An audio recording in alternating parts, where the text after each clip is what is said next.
கல்யாண வீட்டுக்கு போனால் மாப்பிள்ளை பொண்ணை பார்க்குறோமோ இல்லையோ நேராக சாப்பிட்ற இடத்துக்கு போயிடுவோங்க. அங்கே வரக்கூடிய அந்த கமன்னு அந்த வத்த குழம்பு வாசனை இருக்கே வேறு லெவல்.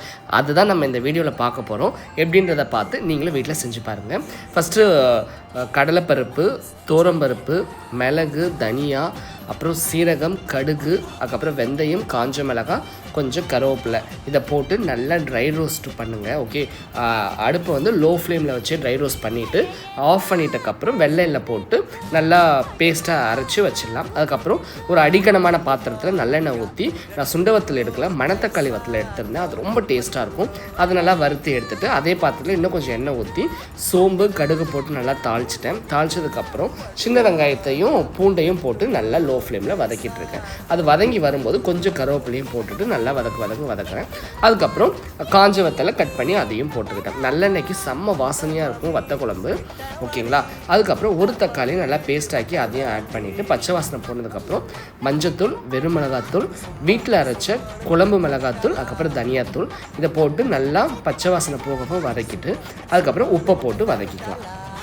அதுக்கப்புறம் பெரிய நெல்லிக்காய் சைஸில் வந்து புளியை கரைச்சி ஊற்றிக்கலாம். இல்லை புளி தண்ணி ரொம்ப முக்கியம்.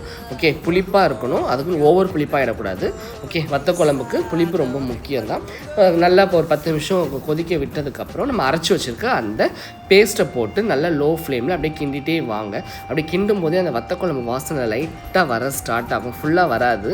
ஓகே, எப்போ வரும்னு சொல்கிறேன். அதுக்கப்புறம் கொஞ்சமாக வெல்லத்தை போட்டு நல்லா கலந்து மிக்ஸ் பண்ணதுக்கப்புறம் ஒரு 10 நிமிஷம் மூடி வச்சு ஓப்பன் பண்ணிங்கன்னா நல்லா கொதித்து எண்ணெய் பிரிஞ்சு வரும். இப்போ மெயினான இன்க்ரீடியண்ட்டை ஆட் பண்ணுங்கள். என்னதுன்னா பெருங்காயமும் நம்ம வறுத்து வச்ச அந்த மணத்தக்காளி வத்தலும் போட்டு ஒரு 5 நிமிஷம் அப்படியே கிண்டி அப்படியே ஓப்பன் பண்ணி பார்த்தீங்கன்னா அப்படியே எண்ணெய் தனியாக பிரிஞ்சிருக்கும்.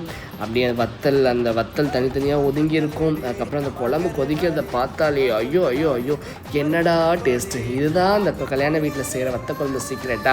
அட போங்கப்பா, நான் என்னமோ பெரிய கம்ப சுசுறன்னு நினச்சேன். இவ்வளோ ஈஸியாக இருக்குன்னு தெரியாது. மறக்காமல் ட்ரை பண்ணி பார்த்துட்டு எனக்கு சொல்லுங்கள்.